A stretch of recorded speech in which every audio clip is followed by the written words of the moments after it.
Hi, this is Ms. Perez, and I'll be showing you how to create an account with Desmos. So with this particular discussion, it says Desmos is a great tool to help you visualize transformations. Let's create a Desmos account and have some fun. So yeah, Desmos is really great for visual learners and just to help you kind of visualize certain answers. So the directions say go to desmos.com and create an account. So let's click on the little link it gives us, and it will bring us to Desmos.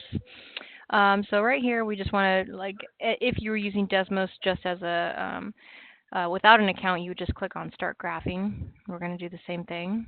And then instead of go ahead and typing in our equations and doing whatever, we're going to create an account over here where there's a green button that says Create Account. So let's click on that. We'll click on Email Address. Be sure to use your school email here, okay? And then you can use a name or a nickname. We want you to use at least your first name or something identifiable for the teachers. So when we click on your link that you give us, we can identify that it's you. Your first name or a nickname that you go by is perfectly fine. And then a password that you're going to remember. You do need to click these two buttons and then click Create Account.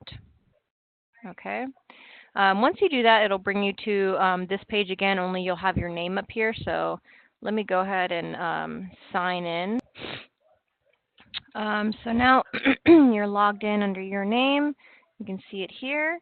And you don't have to title this graph, but I would, just so as teachers, when we're grading your content, we can clearly see what assignment it is, especially as your profile in your Desmos account grows. You don't want a bunch of untitled graphs. So let's go ahead and name this Unit 3 Discussion. You could get, really detailed and say, I'm in Algebra 2B, and this is the Unit 3 discussion, detailed as you want. But anyway, we're going to save that so it has the title there. Now we're at a spot where we can put in our equations and or finish the discussion and then save it. So if we go back to this discussion, in sum, this is how you would create a Desmos account. Now, let's see, it wants you to graph a parent function and then create another function using the transformed version. So on the first box, graph one of the parent functions from the image above. So these are all the different parent functions. I'm going to go ahead and use, let's see, I'll use a tough one. No, not a tough one. These aren't tough, but let's go ahead and use cosine x. Okay, you can use any one of these. You can use a linear, quadratic, cubic, whichever one. These are probably the most basic ones. I'm going to go ahead and use cosine of x, cosine x. Okay, and it pops up my graph right here. Perfect. All right, so this is the parent function of cosine x. Now, the second step, so we did this bullet. Go to the first box and graph one of the parent functions from the above image. I chose cosine. The next step is on the second graph, on the second box, graph a transformed version of that parent function. Please pick two types of transformations to add. Must be unique. So if another student is doing cosine and they did a transformation, a vertical transformation of up to, don't do a vertical transformation of up to. Okay, pick something else. You can still use cosine, just do something else, or add to it, do another transformation. So why don't I go ahead and do that? I'll say cosine of x, and then I'm just going to add 2 to it. So I did a vertical transformation or translation of up to. So I took this exact same graph and I moved it up to. So there's one transformation. The directions say pick at least 2 to add. So there's one. How about I make it, I change horizontally where it is. So we'll say -1. Okay, so I moved it up 2, and then, sorry, I moved it up 2, and then to the right 1.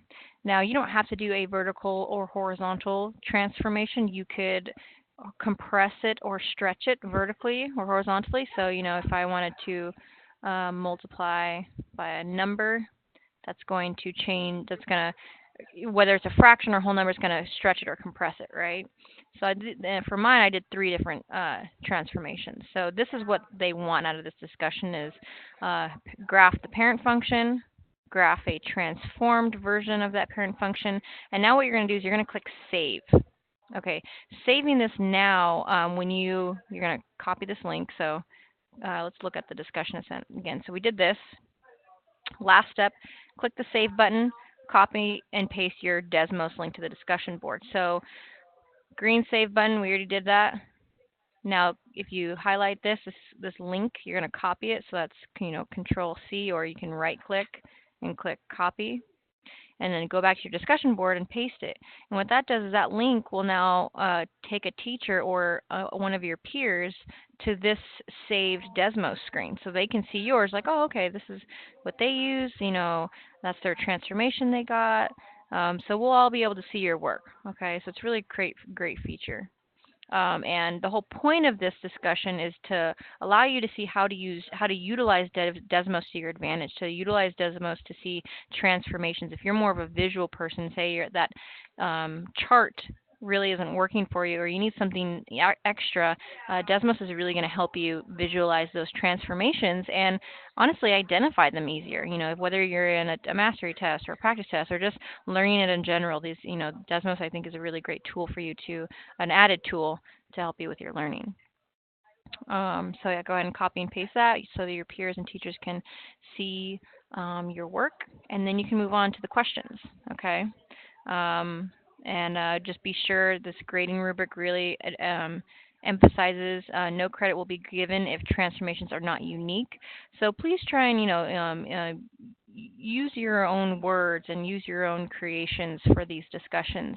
We really want you to take advantage of being able to talk to other students and have your own opinions. If you're struggling with this, just contact a teacher. Okay. If you have any questions, please contact Ms. Perez or Ms. Kajanis. Thank you. Bye.